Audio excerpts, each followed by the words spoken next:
A'udzubillahi minasyaitonirrajim. Bismillahirrahmanirrahim. Assalamualaikum warahmatullahi taala wabarakatuh.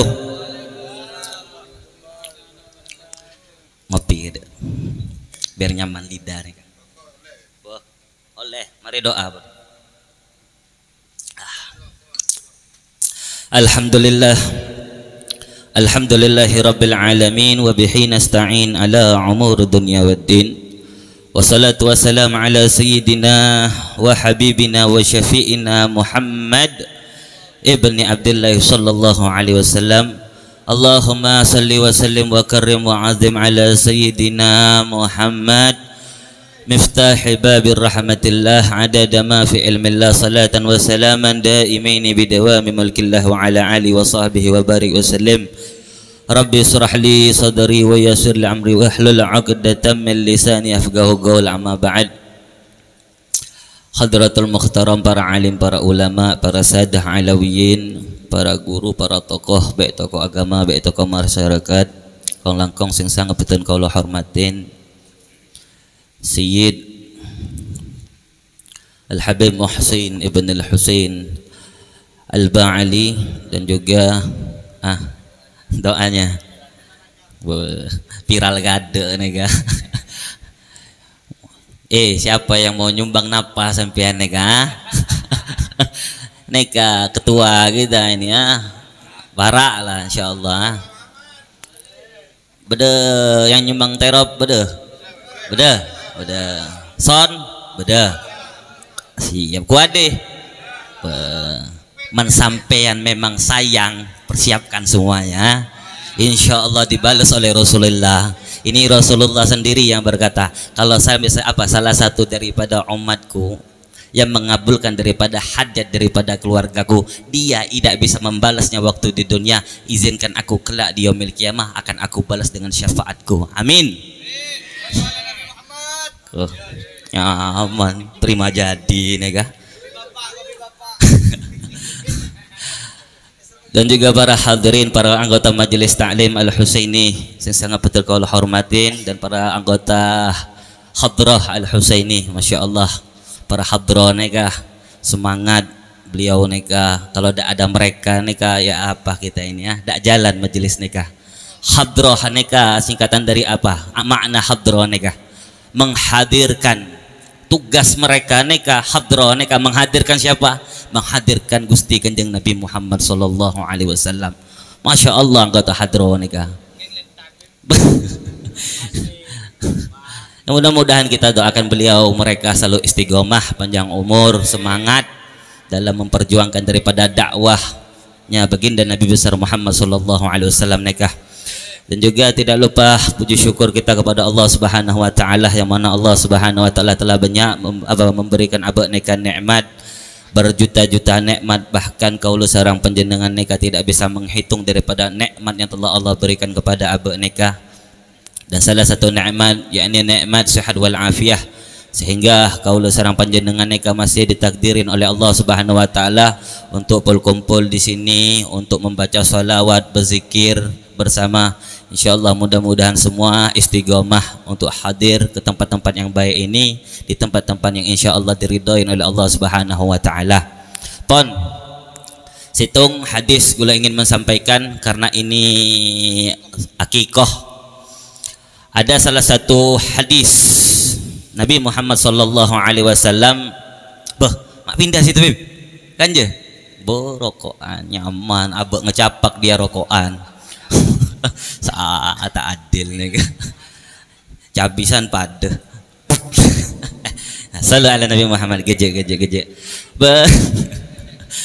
Situng hadis Nabi Muhammad sallallahu alaihi wasallam ini semua umum hadis neka, baik untuk habaib, baik untuk anak kiai, baik untuk semuanya, untuk umat baginda Nabi besar Muhammad sallallahu alaihi wasallam. Apa hadis tersebut? Kata Rasulullah sallallahu alaihi wasallam, alimu auladakum ala salasatil khisal. Kata Rasulullah sallallahu alaihi wasallam, sampean sebagai orang tua ajarkan 3 perkara ini kepada anak sampean. Terserah anak sampean mau jadi apa, mau jadi notaris, mau jadi DPR, mau jadi presiden, tapi didik anak sampean dengan pertiga perkara ini dari kecil. Kalau tiga perkara ini menempel di dalam hati, di dalam diri anak sampean dari kecil, insya Allah sampai besar, ini bakal selamat anak nikah, selamat fid dunya wal akhirah. Dan sampean pun sebagai orang tua bisa mendapatkan syafaat daripada anak sampean. Apa tiga perkara ini? Tiga ini, tidak boleh dua, tidak boleh satu. Tiga satu paket, dua satu idak, sesat. Apa tiga perkara ini? Alimu auladakum ala salasatil khisal. Ajarin didik anak sampean dengan tiga perkara ini. Yang pertama apa? Hubbun nabiyukum. Didik anak sampean dari kecil untuk cinta kepada Nabi Muhammad sallallahu alaihi wasallam. Karena suri tauladan yang paling baik, sebaik-baiknya makhluk, sebaik-baiknya manusia ini baginda Nabi besar Muhammad sallallahu alaihi wasallam. Ente jadi menjadi pemimpin yang adil, yang amanah, yang baik. Contoh baginda Nabi besar Muhammad sallallahu alaihi wasallam, karena tidak ada pemimpin yang lebih baik melainkan Nabi Muhammad sallallahu alaihi wasallam. Ente jadi pedagang yang paling baik siapa? Rasulullah sallallahu alaihi wasallam. Rasulullah cerita sedikit. Rasulullah nikah Pak, kalau berdagang di zaman Rasulullah nikah ketika apa? Memperdagangkan daripada barang daripada sebelum menjadi apa? Suami daripada Siti Khadijah, Sayyidah Khadijah. Ini Rasulullah nikah kerja dengan Sayyidah Khadijah nikah. Lah Rasulullah nikah memperdagangkan, memperjualkan barang daripada Sayyidah Khadijah. Waktu di kota Syam, cara Rasulullah berdagang Pak. Ketika Rasulullah Shallallahu Alaihi Wasallam amit, contoh berdagang buah-buahan nikah. Nikah beda apa ini? Manggis be salah nikah. Tero. Lah Rasulullah mendagang nikah Pak. Ada orang beli. Berapa ini Pak? Kata Rasulullah. Berapa ini Pak? Orang yang beli tersebut bilang kepada Rasulullah, ini manggis. Kata Rasulullah Shallallahu Alaihi Wasallam, ini gula modalnya 20.000 1 kilonya. Terserah penjenengan mau beli senapa. Itu Rasulullah mendagang. Sehingga orang yang beli ini terheran-heran, kok ada seorang pedagang ini, malah orang bahkan beli lebih daripada yang apa yang di modal yang disebutkan sama Rasulullah Shallallahu Alaihi Wasallam tersebut. Lah ada nggak zaman sekarang pedagang yang seneka-neka? Beda, ben, sobung malah cogoco. Malahan yang aslinya harga kulaknya 20.000 bilang kepada pembeli ini kan 25 engki. Lah ini tidak boleh, kita haram ketika kita menyebutkan harga modalnya kita tidak sesuai dengan harga kulaknya kita. Makanya kalau sampai dagang tidak usah sebutin harga kulaknya sampean nikah, haram jadinya ketika tidak sesuai dengan harga kulaknya sampean nikah. Ini hukum, paham? Ngerti? Ngerti lah.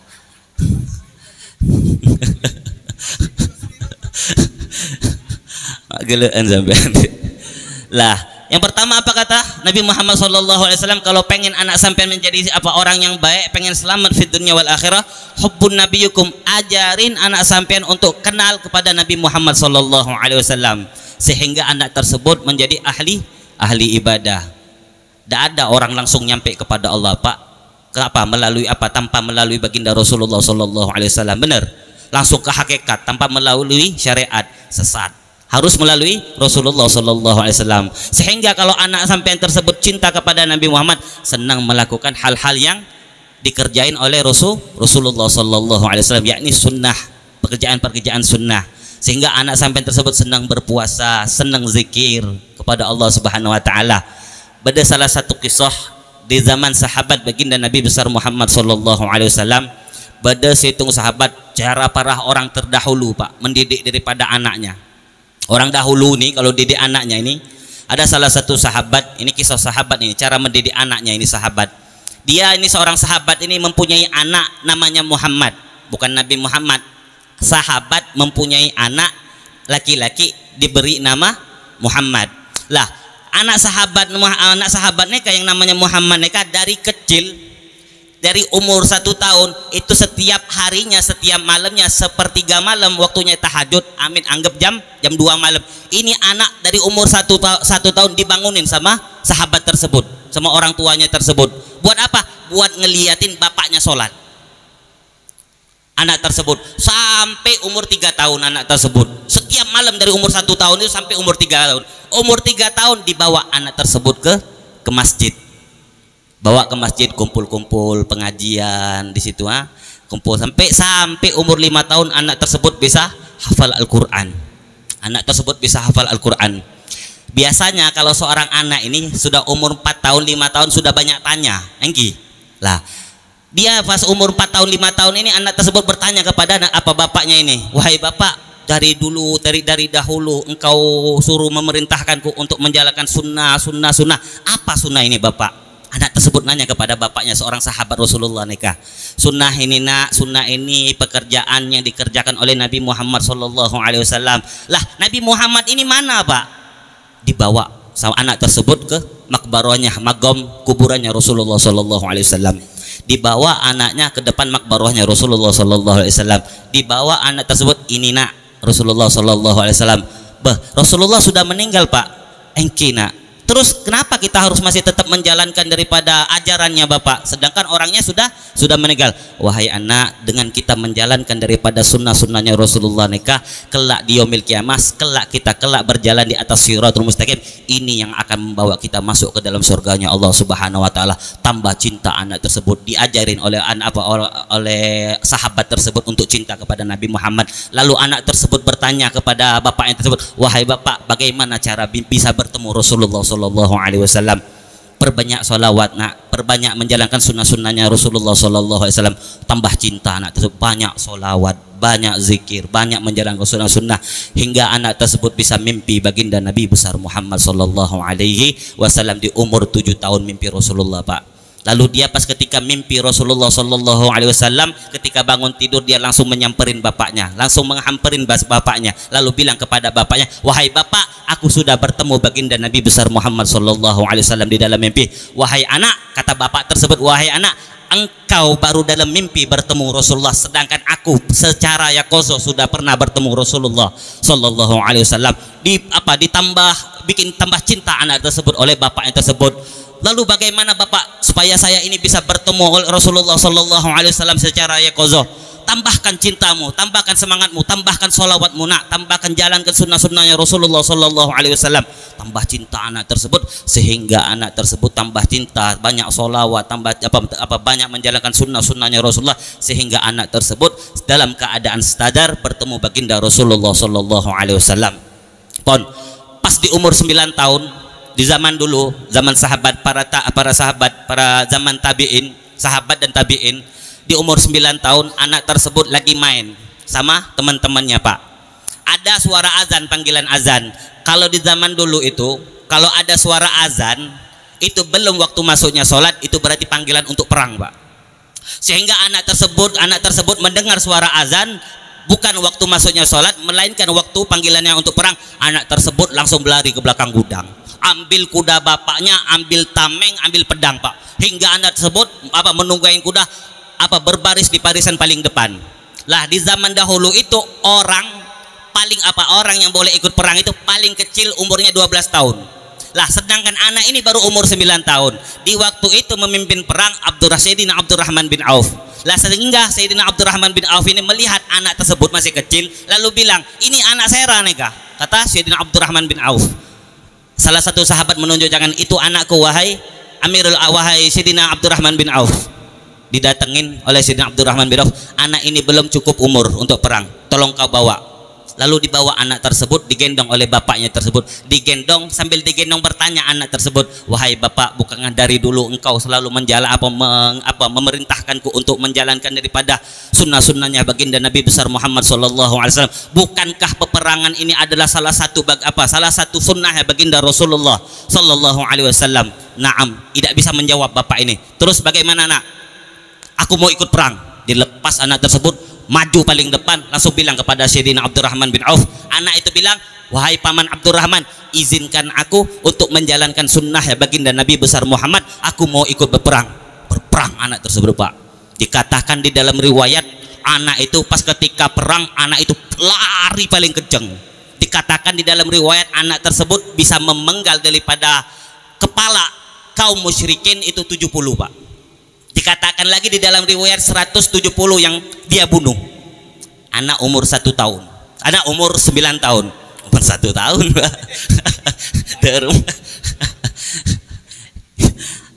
di dikatakan anak itu bisa membunuh 170 kaum kafir, Pak.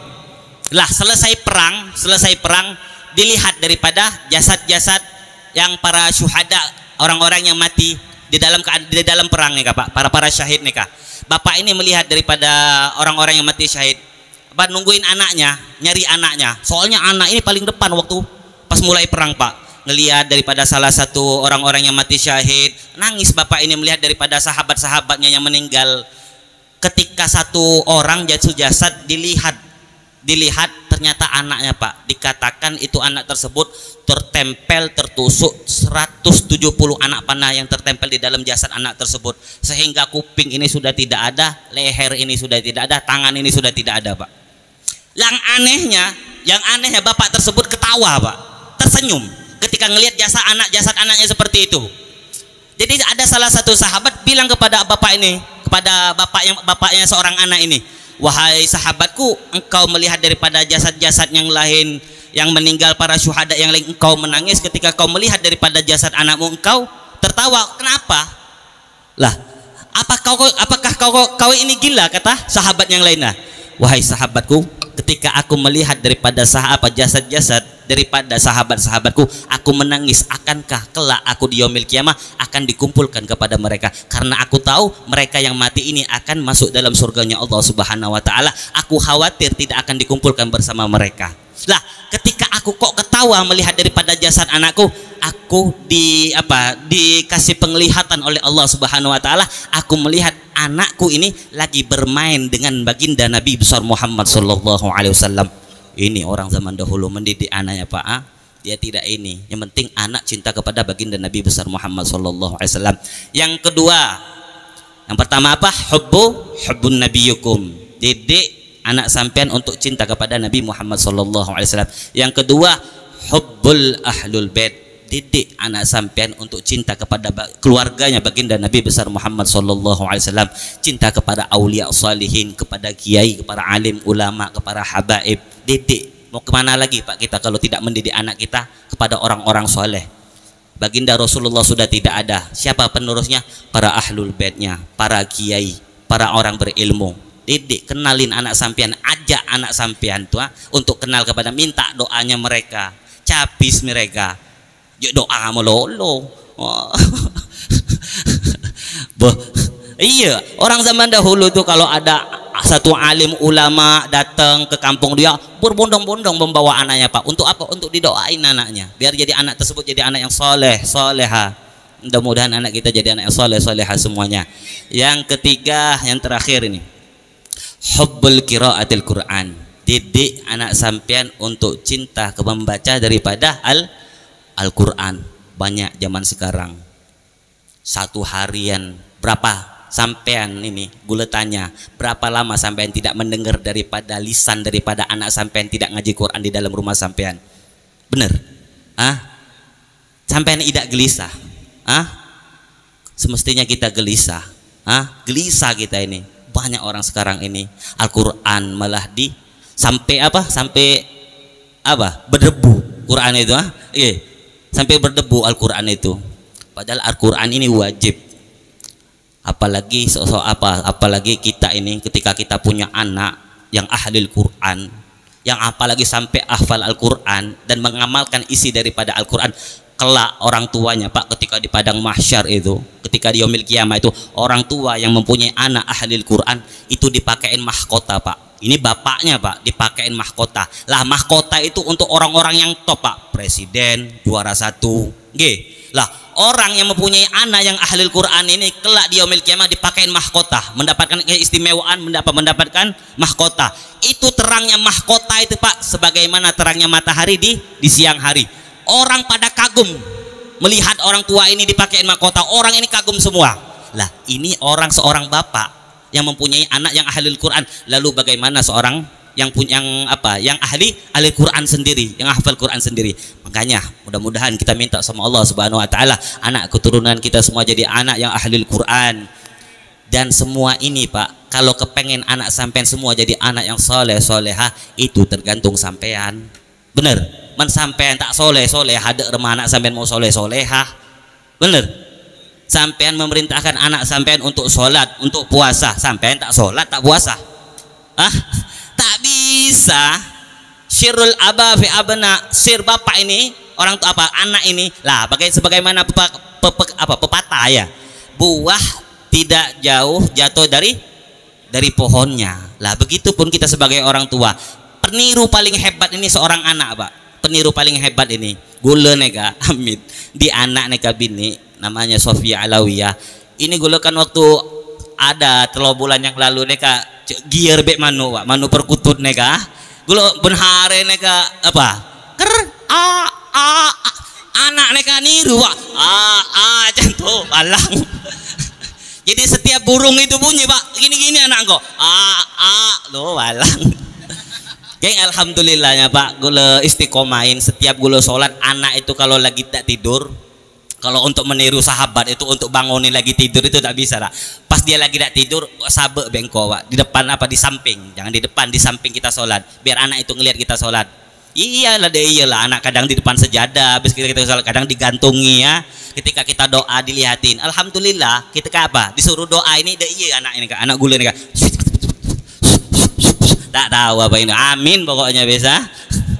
Ya mudah-mudahan ini yang bisa gula sampai aki kurang lebihnya nyawa sampurannya. Mudah-mudahan kita selalu diberikan oleh Allah Subhanahu wa taala keistiqomahan. Jangan sengkah untuk hadir majelis taklim, Pak, karena Rasulullah neka, Pak, perjuangan dari awal Rasulullah ila akhir umurnya Rasulullah neka untuk umatnya, Pak. Lalu bagaimana balasan kita untuk Rasulullah sallallahu alaihi wasallam ngereng hadir majelis ini? Sinyal buat abek kelak di yaumil qiyamah, Pak. Sinyalnya kita di yaumil qiyamah, Pak, ketika apa kita pada takut, pada gemeter, tidak pernah kita takut tersebut, tidak pernah kita takut setakutnya waktu kita dunia ini paling takut kelak kita di yaumil qiyamah ini, Pak. Ini yang akan membawa kita sholawat kita ini, Pak, sinyal bagi kita kelak mendapatkan syafaatnya baginda Rasulullah sallallahu alaihi wasallam. Hadza minni summa wassalamu alaikum warahmatullahi taala wabarakatuh.